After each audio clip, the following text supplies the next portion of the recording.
Sveiciens! Mans vārds ir Juris, ar maniem kopā ir Jānis no Latvijas elektroauto asociācijas. Elektroauto biedrība. Mēs neizmantojam to asociāciju, mums likās, ka tas nav tāds. Nu tā, okay. Tas skan tā, pārāk formāli. Jā, šis ir pirmais no Enefit EV Rally podkastiem, kurus mēs ierakstīsim šajā te rudenī. Jā, mēs esam pie Enefit lādētāji, tikko kā mēs esam piebraukuši mašīnu, uzlikuši lādēties, mums baterija bija 30%, kā jūs redzat, lādēšanās notiek, kamēr lādēsies, tikmēr mēs arī parunāsimies par elektroauto kā tādu. Šis ir pirmais mūsu raidieraksts, un tāpēc pašos pirmsākumos vai pašos pamatos es uzrošu varbūt ļoti tādus naivus un stulbus jautājumus, jo es pats ar elektromašīnu braucu mēnesi. Man ir radušies kaut kādi jautājumi, kaut kādas neskaidrības, kaut kādi secinājumi. Domāju, ka daudziem cilvēkiem ir tieši tāpatās. Jā, tas ir tas, kas man arī ļoti patīk, ka tos jautājumus uzdod. Nevis lasa muļķības. Tieši tā, jā. Jo droši vien, kad tāpēc arī mēs ejam par to, kad ir elektroauto mīti un patiesības. Tā kā tie mīti ir ļoti daudz, bet es īstenībā gribētu sākt no tā, cik ilgi tu pats braukā ar elektroauto? Man droši vien tā braukšanas pieredze ar elektroauto ir 5 gadi vai pat jau vairāk. Ok, 5 gadi. Tajā manā uztverē 5 gadu atpakaļ tas bija tikai un vienīgi Tesla. Man likās Tesla. Nē, mēs sāku ar BMW i3. Patiesībā, ja mēs skatāmies tādu manu pašu pirmo elektroauto braucienu, tad tas bija jau kāds 12 gadus atpakaļ. Tas bija Vācijā, tieši ar i3, tikko viņš bija prezentēts. Un tas bija tas brīdis, kad es sapratu, ka tā ir lieta. Jā, bija kaut kādas lietas, kāpēc galvā varbūt viņš vēl mums nebija šeit, bet tajā brīdī arī, kad mēs tos gadus 5 atpakaļ izdomājām, ka vajadzētu nopirkt elektroauto, tas bija tāds diezgan pēkšņs lēmums, ka viena mašīna, mums ģimenē 2 mašīnas, vienu bijām pārdevuši un varētu nopirkt elektro. Bija skaidrs, ka tas būs i3. Mums nebija vispār jautājumu par to. Jā, jo man tādā 5 gadu griezumā man liekas vispār visur rakstīja, ka ir tikai Teslas. Es atceros, jā, tie BMW maziņie. Viņi ir līdz pat pagājušajam gadam, i3 bija vispopulārākais elektroauto modelis Latvijā. Viņi ir Latvijā ļoti daudz, un mēs skatāmies tajā koncentrācijā pret pārējiem. Mūsu valsts ir ļoti interesanti, jo mums visi 3 populārākie bija i3 un Nissan Leaf. Un tad pagājušā gadā Tesla Model 3 visus tādā super uzrāvienā apsteidza, un tas tieši radās ar to, ka tagad nāk no Eiropā no leasinga atpakaļ 19. 20. gada mašīnas par ļoti labu cenu, lietotas 3. modeļi parādījās tirgu, un, protams, ka cilvēki viņus iegādājās. Tieši runājot par tiem lietotajiem automobīļiem, vai tas saucamais otrais tirgus, kā tu pats viņus vērtē, cilvēki viņus pērk, kā ar tiem resursiem, jo arī par to ir daudz runāts, ka ir kaut kur nobrauks, ka neatjaunojās, nevar. Tas klasiskais, ja, ka pēc 5 gadiem baterija jāmaina, viss jāmat mašīna ārā. Jā. Absolūti nē, pašlaik tie jaunie visi pētījumi rādi, jo mēs pastamies, tad elektroautomašīnas sākās ap 10. gadu, tur pirmās bija pirmie Nissan Leaf no tādas plašās pieejamajām automašīnām, kas bija bez baterijas termiskās regulēšanas, ne sildīja, ne dzesēja, tur tās baterijas, jā, viņas bija sliktākas, tieši tāpēc, ka nebija tā termovadība tām baterijām. Mēs pastamies jau mašīnas, kas sākās no tā kaut kāda 17. 18. gada, kam ir baterijas temperatūras vadība, patiesībā tā baterija kalpos ilgāk nekā mašīna. Un tā, ka tā mašīna tiek jau norakstīta, tad uz bateriju rinda.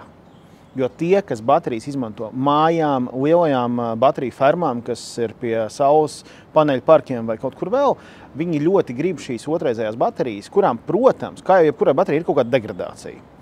Bet tad, kad tas tev ir ilgstošai uzkrāšanai, tev nav vajadzīgs super jaudas no tās baterijas. Tev vajag, lai tā baterija, pat ja viņai ir tie 80–70%, kas pēc tiem 10 gadiem plus mīnus tai baterijai ir, tad tā baterija ir ļoti noderīga. Jā, šo es esmu dzirdējis, ka tā es šos te akumulātorus priekš energo uzkrāšanas, tieši priekš mājām arī izmantojot vecos akumulātorus. Labi, bet atgriežamies pie elektroauto.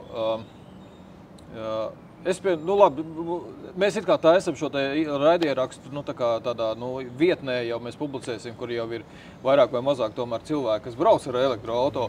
Bet man vienalga, man tas jautājums droši vien ir, man tagad gribās autiņu. Nu, es tagad aizēju un, tagad, teiksim tā, katram sevis cienošam zīmolam ir elektroauto kaut kāda, izvēle jau. Līnija, jā. Kādi ir tie paši, tie pamatprincipi, pēc kā man vajadzētu izvēlēties autiņu? Ne ar ko neatšķirsies pēc iekšdedzes. Vajag sākt izvēlēties ar to, cik tev liels viņš ir vajadzīgs, kurš zīmols tev patīk vai nepatīk. Un droši vien, ka budžets būs kritiski svarīgais jautājums. Un tad pie elektroauto, kas tev nāks klāt no tiem parametriem?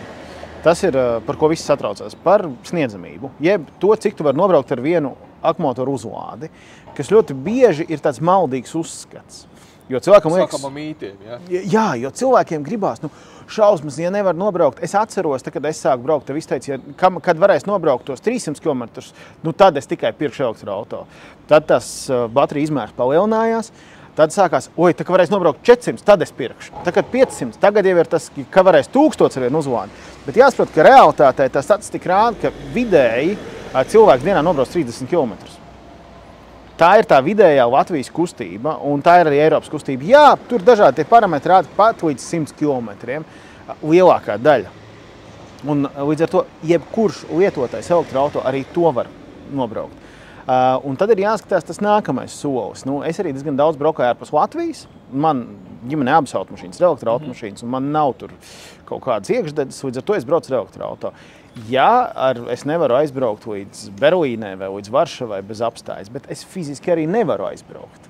Gribās izkāpt, man tā, ka es braucot uz Tallinu, man gribās Pērnavā iztaipīt kājas, zaļo pauzu uztaisīt, un tas, ko es varbūt daru, pat tad, kad man nevajag, piemēram, Pērnavā man nevajag lādēties, bet tas, ko es daru, es piestāšu tur, kur ir lādētājs.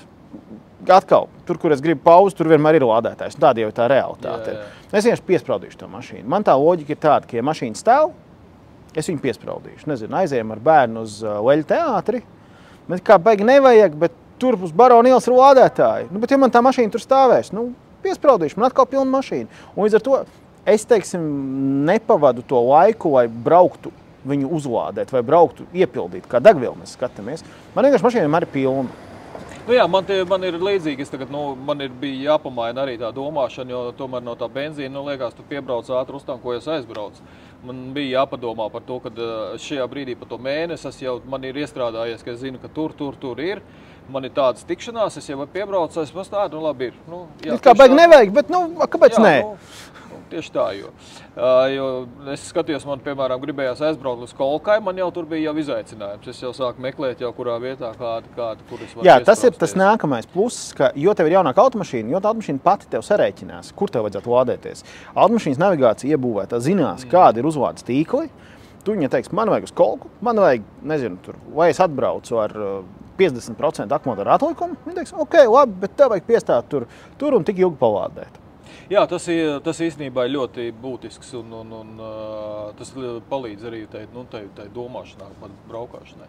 Labi, ejam tālāk par tiem mītiem. Jautājums man bija ļoti interesants. Es jau tev vienreiz viņu paprasīju kaut kad pirms nedēļas par riepām. Tur ir tā nopietni sasmējies, jo man teica, ka elektroauto esot īpašs riepas, tāpēc, ka elektroauto esot smagāks. Jā, mēs tieši par nedēļu atpakaļ tev jautāju, tas man ļoti patika jautājums, jo tu daudz jautā. Jo tagad riepa ražotāji sākuši spēlēties ar to, ka ir speciālās elektroauto riepas. Tā vienīgā atšķirība realitātē, kas šīm riepām ir, visas viņas būs XL riepas, bet pārsvarā, man liekas, mūsdienās lielākā daļa, tīpaši zemprofila riepas, visas ir XL. Tas ir tas, ka tie sānu maliņas ir drusku stiprinātākas. Un daļai tas, kas vēl ir iekšā tāda švamme, lai būtu drusku klusāk. Jo tā īpatnība ir tāda, ka dēļ tā, ka auto pats neskan, tu vairāk dzirdi šo riepu skaņu. Tas būs varbūt tas vienīgais, bet tas nebūs visām elektroauto riepām. Kas šīm riepām ir, tas varbūt mīts par to, ka viņš ir smagāks. Mēs ar tevi nedēļu atpakaļ tieši salīdzināju vienādas klases automašīnas, viens benzīns, otrs elektroauto, atšķirība tur bija pārdesmit kilogrami. Sen vairs nav, ka viņas ir smagākas, bet kāpēc tās riepas nolietojās vairāk? Tu ko daudz saka, ka biežāk jāmaina riepas. Varbūt man tā pieredze ar drusku tāda ir, bet tas ir dēļ tā, ka elektroauto jauda, jeb griezes moments ir pieejams momentā. Un tev viņu gribās izmantot, un tu viņu vairāk izmanto. Un tas nozīmē, no katra krustojuma tu ej varbūt dinamiskāk, un tas ir tas moments, kad riepa nodeldējās visvairāk, jo tu vienkārši visu laiku uzsāc, un tā riepa ir slodze pastiprināta. Jā, viņi it kā tur nespolē un nav zila dūma, bet visu laiku tā slodze ir šeit savādāk. Jā. Nu, tas ir skaidrojums. Nu, ir ok. Labi, šī mēs tad ķeksīts. Par apkopu runājot.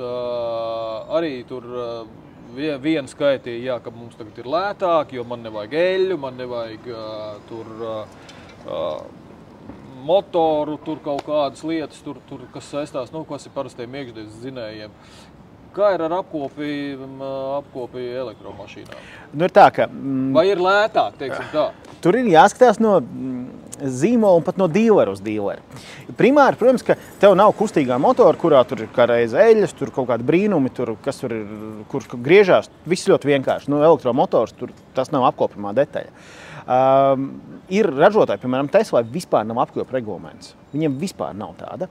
Pārējie zīmoli nosaka kaut kādu apkopju reglamentu. Viena no tām lietām ir, ka, nu tā, neformāli mēs varētu teikt, ka servis kaut kā ir jāuztur. Biznesam jārulē, ja? Nu, protams, un apkopē liela sadaļa ir datordiagnostika. Jā. Kur, principā, viena liela sadaļa no elektroautomašīnas apkopes tev izdarīs ko? Tev vienkārši pieslēgs datoru, palasīs kļūdas. Viss forši. Updateos Jā, kas lielā daļā mašīna noteikti pa gaisu, bet kaut kāds updates pa gaisu nav aizgājis, tad to te uztaisīs uz vietas. Nu, protams, ka salona gaisa filtrs, kā jebkām mēs viņu gribam mainīt, un mēs, es teiktu, jāmaina manā izpratnē reizi gadā, citi saka reizi 2 gados, es uzskatu reizi gadā, lai tu elpotu tīru un svaigu gaisu, un lai arī tev gaisa tā pieplūde salonā būtu pietiekami laba. Tas ir tas, kas jādara, principā, tā realitātē, tai mašīnai beig nekas cits nav vispār jādara. Ok. Par to, kā ir jādomā par šo te, es tagad par to tālbraukšanu, ja, es domāju. Kā ir tā, ka, nu, teiksim, kas ir tas lielākais, varbūt, kas apēd to bateriju? Nu, es saprotu, mēs braucam, man bija, piemēram, tas piedzīvojums pirmais, ka es braucu pa nakti, un tad vienā brīdī es saprotu, ka pagaid, man jau visu, ko es ieslēdzu, visu ēd bateriju. Ja, tas... Te ir tā atšķirība ar to iekšdedzi. Iekšdedze ko dara? Iekšdedze ražo siltumu un vienlaicīgi kaut kādu jaudu. Bet siltums ir milzīga sadaļa. Un, teiksim, lai tu apsildītu mašīnu, tu vienkārši izmanto to esošo siltumu caur dzēsēšanas sistēmu, dabū salonā. Elektroautomašīnas efektivitāte tur ir 90 līdz 97% tam motoram, un ar to tev siltums nav ko paņemt. Tev siltums jāražo. Nu, tev vienkārši jāsilda tā mašīna. Vecās mašīnas izmantoja parastu faktiski fēnu, kas pūš tev siltumu. Jaunās izmanto tur siltumsūkņus, tur gudrākas sistēmas, kas ir efektīvākas. Bet, protams, ka papildus lietas patērē tev enerģiju. Nu, tā kā mājās, jo tu slēdz vairāk kaut ko klāt, tev elektrības skaitēs griežas vai tur rāda tās lampiņu vairāk. Un tad garajos ceļojumos patiesībā tas nav tas trakākais. Tas, kas patērē izteikti vairāk enerģiju, tas ir lielais ātrums. Jo tā fizika ir tāda, ka principā fizikas grāmata saka, laikam no 80 km/h ievērojami gaisa pretestība sāk palielināt nepieciešamo enerģiju. Tad mans tas novērojums ir, ka pie 80 to vēl nejūt, jūt kaut kur ap 90, pat vairāk, virs 100 kaut kur sāk kāpt patēriņš. Un tad, kad, teiksim, tu brauc tepat Lietuvā pa bāni vai, teiksim, nu, man pieredze tur Polijā vai Vācijā pa bāni, kad tu sāc braukt ātrumos, kas ir 130 plus, tev ievērojami sāk kāpt patēriņš. Ir kaut kāds algoritms vai, teiksim, nu tāds... Katrai mašīnai tas būs savādāk, jo tur ir jautājums tieši par mašīnas uzbūvi, par gaisa pretestību, jo tā ir vienkārši gaisa pretestība, kurš tev ir, gaisa, kas tev nāk pretī. Tāpat, ka iekšdedzes mašīnai arī patēriņš palielinās. Viena lieta, vai tu brauc uz 70 vai tu brauc uz 120. Jā, protams. Jā, tas, kas man bija jāmācās, un tad droši vien arī cilvēkiem, kuriem ir elektroauto, tagad aizvien vairāk parādās mūsu tie lādēšana. Es par lādēšanu. Ir ātrie, šādi lielas kastes. Jā. Ir tie mazie stabiņi. Varbūt sāksim ar to, ka varbūt vajadzētu mēģināt saprast to, nu, cenu starpību. Varbūt es gribētu teikt tā, ka kāpēc es uzdodu to jautājumu, es pārfrazēšu mazliet. Jo pirms nedēļas vai divām es kaut kādā no vieniem internetu resursiem uzdūros uz rakstu, ka viens bija ļoti kalkulējis un izrēķinājis, ka dīzels un benzīns tomēr esot lētāk nekā elektrība. Labi, tad mēs sāksim vispār par lādēšanu no paša sākuma. Tad ir, varētu teikt, 3 veidu lādēšana, jeb 3 ātrumu lādēšana. Tad tas vismazākais, kas ir, tas ir parastais kontakts mājās. Parasti pērkot jaunu automašīnu vai pat lietot, tas nāks līdzi, ir lādētājs, kur tu var iesprāst kontaktā, parastajā, kas mums ir mājās, un lādēt savu automašīnu. Tur arī ātrums ir vismazākais. Tur tev viņi lādēsies ar 2 kilovatiem. Man liekas, ka baigi vairāk nebūs, jo te ir jautājums par slodzēm, kas ir uz māju, uz rozeti, un tā nepieļaus.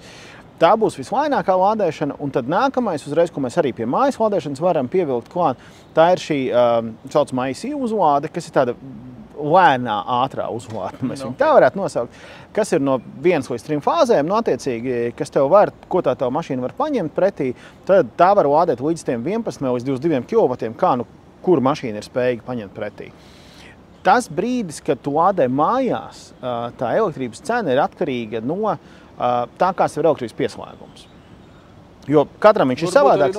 Jā, mēs tieši arī ar tevi kaut kad runājām, ka, teiksim, ja tu trāpi biržas cenā ar 0 lādējot, tad izmaksas uz šiem 100 kilometriem tev ir jāmaksā tikai pārvade un tur tā jaudas nodrošināšana. Kas nozīmē, kas ir, tur gala beigās tev sanāk uz tiem 100 kilometriem zem €50.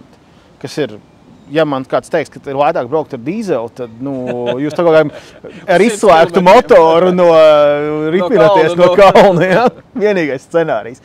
Tad mēs ejam tālāk. Ir publiskā uzlāde. Tad atkal mēs atgriežamies pie šīs lēnās publiskās uzlādes, kas ir tie stabiņi, klasiski pazīstami. Tie, kas arī būs līdz 22 kilovatiem, tur tā uzlādes cena, un te sākās šis interesantais, ka uzlādes cena, protams, ka tāpat kā tu veikalā pērc lietas, viņas maksā dažādi, kā arī šeit. Viņas maksā dažādi. Tam ir savi argumenti, tur ir kāds ir pieslēgums tai publiskajai uzlādē, kāda ir investīcija bijusi, kāds ir varbūt peļņas vēlme konkrētajiem tirgotājiem.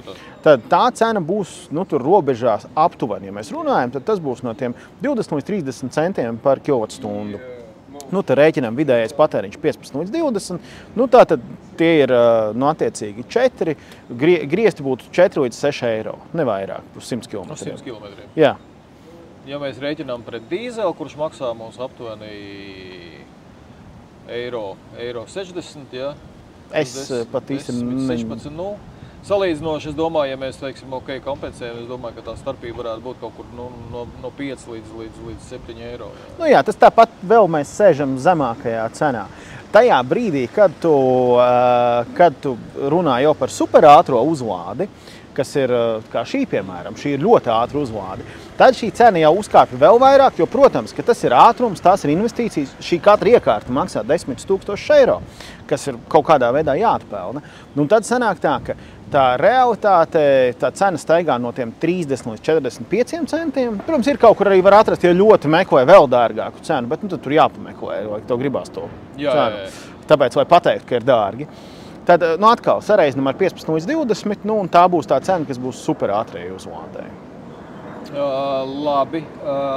Tagad par to vidējo, jo teiksim, man šai mašīnai vidējais, to, ko es esmu braucot, es esmu ievērojis, tie ir 15 kW uz 100. Tas ir tā kā jārēķina uz 100 km. Jā. Cik ir tagad no tām jaunajām tehnoloģijām, ņemot arī to mašīnu izmēru, man viens teica 15, tas ir baigi labi. Vasaras patēriņi ir interesanti, ka no ražotājiem viņi atšķirās. Jā. Mēs skatāmies no efektivitātes viedokļa, tad Hyundai, Kias un Tesla Model 3 būs ekonomiskāki. Es domāju, ka tur vasaras patēriņš lielai daļai nostāsies zem tiem 15. Man tieši kaimiņš arī te viens ir iegādājies nesen vienu no Kijām. Viņš teica, viņam vidējais sieva braukā ir pat zem 12. Tagad šajā vasaras laikā tas patēriņš būs visekonomiskākais. Tad mēs skatāmies, 15 būtu tāds vidēji labs, un tad būs kaut kādi citi, Stellantis ražotajiem brandiem, tiem viņš kāps tur jau uz 17, varbūt tuvosies, varbūt 18 vidējais. Tā būs tāda vidējā temperatūra staigās no tiem 12 līdz 18. Tas nozīmē, ka kaut kur pa vidu man tur ir. Jā, tu ļoti labi turies. Es domāju, brauc ne pārāk dinamiski, bet vienlaicīgi droši vien, ka... Nav jau kur īsti ieskrieties Jūrmālas šosē. Tāpatās jau jāsdomā. Jo starp citu man bija jāmācās, kā es jau paspēju par to parunāt, tik bieži, kā es elektroauto skatījos, tajā spidometrā tik bieži nebija. Jo tā dinamika tiešām ir ļoti liela. Jā, un ļoti ātri. Tas, kā viņš izceļ ārā, un tas ir, jāpārslēdz mazliet tā domāšana par to, kā tu brauc vispār. Jā. Jo uz apzīšanu es atvainojos ceļu policijai un CSDD ir bijis tā, ka tu vienā brīdī paskaties un ir 140. Un tad, tu bremzējies bet es pie tā piedomāju. To ciparu jāizgriež ārā. Jā, tā kā es pie tā noteikti piedomāju un pie tā ir jāpierod. Labi, nākošais, aiziesim pie zīmoliem, pie mašīnām, jo pēdējā gada laikā, laikam, ir tā ķīniešu invāzija. Tā ir visā Eiropā. Tāda pazīme pašlaik ir, ka Ķīnas automašīnas Eiropā parādās un parādās ļoti plašā spektrā. Tie dažādi zīmoli. Mums ar pagājušanai bija vēl viena jauna zīmola prezentācija. Tuvāko pāris mēnešu laikā būs vēl viens Ķīnas zīmols. Šie Ķīnas zīmoli mums paplašinās. Jo, ja mēs skatāmies tehnoloģiski, tad man ļoti patīk šis apzīmējums, ko sāka, man liekas, Stellantis grupas iepriekšējais vadītājs. Viņš izmantoja šo legacy car maker, jeb šis vēsturiskais autoražotājs. Kaut kā tā mēs varētu viņu apzīmēt. Tad tā realitāte ir tāda, ka šie vēsturiskie ražotāji ir drusku iepalikuši. Un Ķīna ar savām tehnoloģisko attīstību ir ļoti gājusi uz priekšu. Un tie eksperti un analītiķi saka, ka no 3 līdz pat 10 gadus Ķīnas ražotāji ir priekšā. Jā. Un tā arī ir tā sajūta, braucot ar tām automašīnām. Tagad es atkal pie tiem mītiem. Internetā ir ļoti daudz tāds, video par to, ka no ārpuses viss skaisti, viss ir iepakots, piepildīts viss ar visu elektroniku, ar visu. Kāda ir tā kvalitāte? Jo daudzi vienkārši kaut ko tur pavāk, kur te ir vadi, kā te viss ir salikts kopā. Kā tas viss ir dzīvā? Jāsaprot ir tā, ka liela daļa šo Ķīnas automašīnu ir salikts ļoti līdzīgi kā ar jebkuru lielo zīmolu. Mums ir vairāki zīmoli, kur ir viens grupas ietveros, kur izmanto vienādas tehnoloģijas, vienādas platformas, vienādas motors, gan Ķīnas zīmolam, gan Eiropas zīmolam. Tad mēs varam skatīties uz teiksim, lielākais elektroautomašīnu ražotājs, tas ir Ķīnas zīmols. Tas ir BYD. Jā. Labi, tur mēs varam skaitīt dažādi, kurā brīdī viņš apsteidz Teslu un ar kuriem parametriem, jo Tesla būtu tā kā tīrais elektroauto ražotājs būtu vislielākais, un viņi spēlējās ar to, ka viņi ieskaita arī BYD tos pluginus, bet ir jau mēneši, kad realitātē viņiem ir vairāk nekā Tesla, tīpaši ar Teslas to situāciju, kas bija politiskā, kur daudzi varbūt atteicās no Teslas pirkšanas tajā brīdī, tad BYD tur aizgāja pāri. Tas nav maziņš ražotājs, tas ir lielāks kā jebkurš cits ražotājs. Un skaidrs, ka tās tehnoloģijas ir attīstītas. Un apakšā liela daļa šo bloku, vai gan arī visi šie bloki, kurus izmanto arī Eiropas ražotāji, kur tad viņi ir ražoti? Tieši turpat Ķīnā. Jā, man bija pirms nedēļas, es braucu man tagad ar tādu elektroauto, un tad bija viens teica, paskatīsimies, kā būs ziemā. Šis ir tāds, man visiem patīk to. Tad kā tā būs ziemā? Jā. Jo tas arī īpaši bija uzsvars uz to, ka tie ķīnieši jau vasarā jau baigi labi, kas būs ziemā. Tad mēs paskatāmies, teiksim, ka man ir ģimenē tāda situācija. Man ir vienāds platformas 2 automašīnas, viena ir ar vienu no lielākajiem Eiropas zīmoliem, otra ir Ķīnas zīmolu. Tehnoloģiski viņi ir identiski automašīna. Viņi ir viena tāpat platforma, viena baterija, viens motors, viss ir tas pats, atšķirās izmērs, drusciņi atšķirās dizains, protams, atšķirās tur zīmols galu beigās. Tā ir Geely grupa galu beigās, bet viņi ražot vienā rūpnīcā. Tas lielais Eiropas zīmols ir ražots tajā pašā Ķīnas rūpnīcā. Laikam mums jau ir jāpierod, ja visi ir pieraduši, ka praktiski liela daļa kēdu, ko mēs valkājam, un drēbes ir telefoni, ir ražot Ķīnā, tad droši vien, ka mums jāpierod pie tā, ka mums arī liela daļa ar mašīnām ir tur. Tieši tā. Vai Turcijā, kādreiz bija Mercedes, bija Turcija, un kas tikai nebija. Mūsu uzlāde tuvojās beigām, tas nozīmē, ka mēs arī tā lēnā garā varam... Principā mēs pašāk redzam, ka mēs baigi daudz nevaram parunāt, kamēr notiek uzlāde. Jā, jo mums ir tieši tas bija tāds plāns parādīt, cik ātri viss tā uzlāde mums notiek, ko var izdarīt, pareizāk sakot, mēs varam mazliet aprunāties par elektromašīnām. Drusku par to uzlādi pieminot. Jā. Es pēdējā laikā diezgan daudz, varbūt pat arī kaut kādos kanālos runāju par to, ka tā uzlāde sāk palikt par ātru. Ja tu vari izmantot maksimālu ātrumu, un kāpēc tas liekas tā paradoxāli savā ziņā? Visu vienmēr, ka vajag ātrāk, un tas ražotāju mārketings spiež uz tiem maksimāliem cipariem, kuriem jābūt arvien augstākiem, nu, lai tu vari kaut kā pārdot. Nu, zin kā, iekšzemes mašīnām bija tur jauda, tad, elektroautomašīnai jauda vairs nav kur spēlēties, jo, nezinu, pats mazākais ražotais Volvo pašlaik X30 ar mazo jaudu ir 270 zirgspēki jau. Tā ir mazākā pieejamā jauda. Drīz jau, teiksim, tie lielākie jau tuvojās pirmajai formulai. Jā, tur ir tā kā tie cipari vairs, ar tiem tu nevari, tad tev uzvāds tas jauda maksimāli tas, ko tu spēlējies. Bet tas, ar ko es, teiksim, saskaros, braucot kaut kādu garo gabalu, es piestāju, man gribās ieiet tur, nezinu, pie tā benzīna tanka vai pie kaut ēdināšanas iestādes, es iespraužu to mašīnu, es gribu ieiet tur uz to, vai tur kaut rinda varbūt, es gribu aiziet kafiju paņemt, es nezinu, tur galu beigās iztaipīt kājas drusku, kad apiet apkārt benzīna tankam vai tai ēdināšanas iestādē. Jā, bet es saprotu, ka man jānāk ir ātrāk, jo mašīna jau, man ir uzlādējusies. Jo tad, kad mēs parēķinam arī to 2 minūšu benzīna ieliešanu, toalete, hotdogs, kafija, tās vairs nav 2 minūtes. Ņemot vērā, kad tu ieej cirkulī un... Tur rinda stāv, visi gaida hotdogus, un tu to savu kafiju tu gribi samaksāt viņu. Un tad tev jāstāv tajā rindā tieši tāpat. Un tad gala beigās sanāk tā, ka te uzlāde par īsāku. Tas ir tas, par ko es saku, ka tā uzlāde sāk palikt par ātru vienā brīdī. Tā ir tā domāšana. Tas ir tas, kas ir... Jā, tā ir tā domāšana, jo... Man, piemēram, piespieda to, ka tu bija plānots, šitien es apstāšos, tur ir kafēnīca, es iešu paēdīšu, un tad varēs mierīgi braukt tālāk. Tāpatās paiet, tā pusstunda, tāda viņi ir. Klau, man bija viens, tas ir tāds jautājums no, es nezinu, kā tu viņam varbūt atbildēs uz viņu, tas tāds apgalvojums no tām benzīna galvām. Elektromašīnai nav dvēseles, ja? Tu brauc tik ilgi tev, ko tu vari pateikt? Baigi sarežģīt, jo tad būtu jādefinē, kas ir dvēsele. Man ir precīzi absolūti tas, ko es varu pateikt, ka katrs to redz savādāk. Tiem, kam gribās to skaņu, tev liekas, ka viņi pietrūks ļoti. Tas varbūt ir tāds, kamēr neesi pārkāpis. Jo es zinu, man pēc sevis, tāpat kā man daudz citu, kas apkārt brauc ar elektroauto, man ir ļoti grūti ar iekšdedz braukt. Man liekas, ka tas ir kaut kādas šausmas ar to, ka viņa skan. Man reāli traucē tā skaņa. Es nospiežu akceleratoru pedāli un man nav. Nav reakcijas? Nav. Tāpēc, ka viņiem ar visu... Pēc tam man sanāk, ka ļoti moderni. Es tur pārsais gadā tur kaut kādas iekāpu kādā no arī iekšdedzēm, kas it kā ir moderns, ar ļoti ātrām ātrumkārbām modernām. Bet viņš tāpat prasa tur to pussekundi, kamēr viņš kaut ko saslēdzās. Jo es esmu pieredzis, ka tu nospied un ir.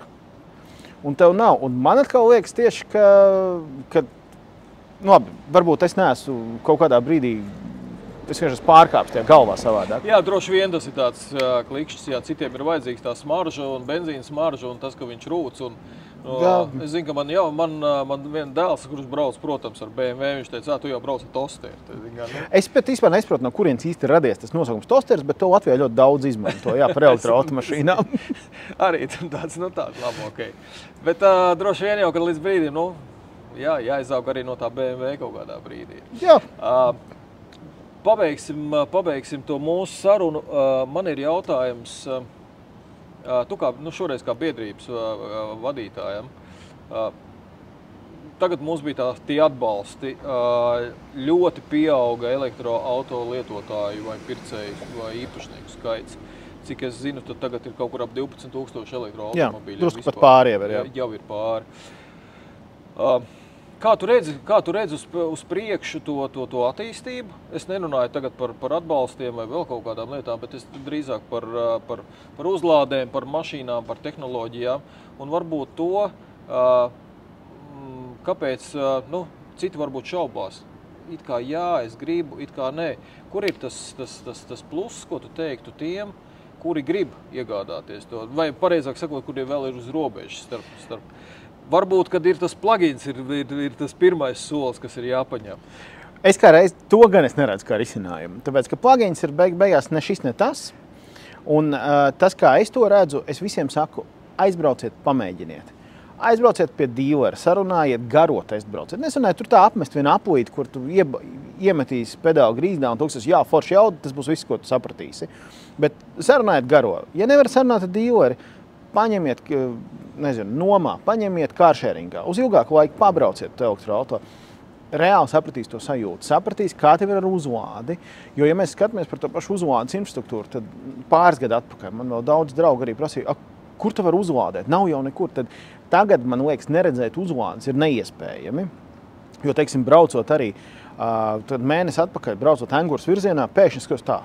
Te ir jauna uzlāde parādījusies, vēl ir viena jauna uzlāde, vēl trešā jauna uzlāde. Tu vienkārši viņas nevar neredzēt. Man liekas, pie katra lielveikala tev ir vairāku operatoru uzlādes iespējas. Jau. Un tā infrastruktūra attīstīsies vēl. Es zinu diezgan daudz tos, kur jau ir plāni, kur būs. Līdz ar to arī tie uzlādes operatori redz to jau kā nākotnes biznesu. Patiesībā daudzi nepelna pašlaik neko. Es domāju, daudzas vietas ir, kur tiek ielikti nosacīt kāju durvīs, lai mēs būtu pie tā lielveikala durvīm, vai mēs būtu pie tā šosejas malā. Un arī Eiropas tā attīstības plāns ir tāds, ka pie lielajām šosejām būs šīs lieljaudas uzlādes stacijas. Un viņas arī parādās, arī tikko Bauskā Ionity atvēra vēl otro Ionity Latvijā. Un šie lieljaudas punkti ir, viņi ir arvien tuvāk. Latvija vispār ir ļoti labi noklāta, ja mēs skatāmies ar mūsu to uzlādes mugurkaulu, kas ir valsts tīkls. Kas ir... Ja mums būtu elektriskā izkastes mašīna, mēs varētu normāli runāt. Un starp citu ir Rīgā, kas ir elektriskā, man milzīgs prieks, jo reiz tā lēnā transports, kas kustās pa pilsētu, viņi ir kritiski svarīgi. Man ir prieks, ka man, teiksim, Rīgā centrā dzīvojot, es redzu tos piegādes busiņus. Laikam vairs tikai viens uzņēmums, kas brauc ar dīzeli, vispārēji brauc ar elektrību. Un tas ir tas, kas tieši samazina to CO2 mums. Un atgriežoties pie tā, kur tas attīstās, mēs redzam, ka burtiski katru mēnesi, katrus 2 mēnešus ir atkal jauns elektroauto, ir jauni tehnoloģiski attīstās, akumulātori attīstās. Labā ziņa, akumulātoru cenas krītās. Tas nozīmē, ka arī automašīnas cena krītās vai vienlaicīgi par to pašu cenu tu dabū lielāku akumulātoru. Jo tas ir tas, par ko visiem ir bail, ka es nevaru nobraukt tik daudz kilometrus. Tad, kad tu esi tādā realitātē, un ja tu tiešām vērtē tā godīgi, ko daudziem varbūt arī pat braucot negribās teikt, tā jau īstenībā ir, tad tā pilnā akumulātoru kapacitāti tu ļoti reti izmanto. Tev pilnīgi pietikt ar daudz mazāku akumulātoru. Jā, tā retā reize, ka tu brauc uz laukiem, bet ja tu brauc uz laukiem reizi pusgadā, tad es nedomāju, ka reizi pusgadā patērēt liekas 15 minūtes pa ceļam palādējoties ir baigā sāpe. Jā, tā laikam ir, jo man sanāk tā, kad es dzīvoju ārpus Rīgas, es izbaudu to, cik bieži man ir jālādējās, kad es braucu. Un cik bieži, tad es kādreiz iedomājos par to, cik man bieži vajadzētu lādēties, ja es gadījumā pārvietotos tikai par Rīgu. Tā kā droši vien kā elektroauto, kā pilsētas auto jau... Bet tavā attālumā, ja tu esi mājās uzlādējis visu laiku savu mašīnu, tad jau ar tev viņu principā jālādē vispār nebūtu. Pēc idejas gandrīz vai jā. Jā, jo es tavu attālumu ļoti labi zinu, man arī ir turpat blakus, tā teikt, viena no dzīves vietām, un ja tev viņi ir visu laiku uzlādēti, tas ir tas pluss, ka tu principā visu laiku brauc ar pilnu bāku. Ok, jā, šito es nebiju padomājis, jā, tā varētu būt, jā. Un tas tev atsver pilnīgi to izpratni, jo tavā gadījumā tu mājās laikam nelādējies pašlaik. Ne, pagaidām ne. Jā, bet tajā brīdī, kad tu sāc mājās lādēties, tev atkrīt jebkāda šī publiskā uzlāde. Tev publiskā uzlāde ir vajadzīga tiešām tad, kad tu brauc uz tiem laukiem vai kad tu brauc tur tālāk, Tallinu kaut kur vēl. Jā, kad aiziet simtiem. Jā. Labi, Jāni, es teikšu paldies. Man bija prieks īstenībā parunāties, daudz ko dzirdēju, daudz ko uzzināju. Es domāju, ka arī daudz ko uzzināja arī mūsu skatītāji, potenciālie skatītāji. Kā jau es teicu, šis ir pirmais no mūsu. Pagaidām mēs esam plānojuši 4 raidierakstus par dažādām šīm tēmām. Ko? Jānis Bekers, Latvijas elektroauto biedrība. Jā. Balts loceklis. Es redzēju tavu pieteikumu vienā no publiskajiem rakstiem. Liels tev paldies, un mēs tiekamies pēc nedēļas. Aptuveni, jā. Paldies Enefitam. Mēs esam tikuši līdz 83%, mēs iesākām pie 30, un mēs esam norunājuši aptuveni 35 minūtes. Tā!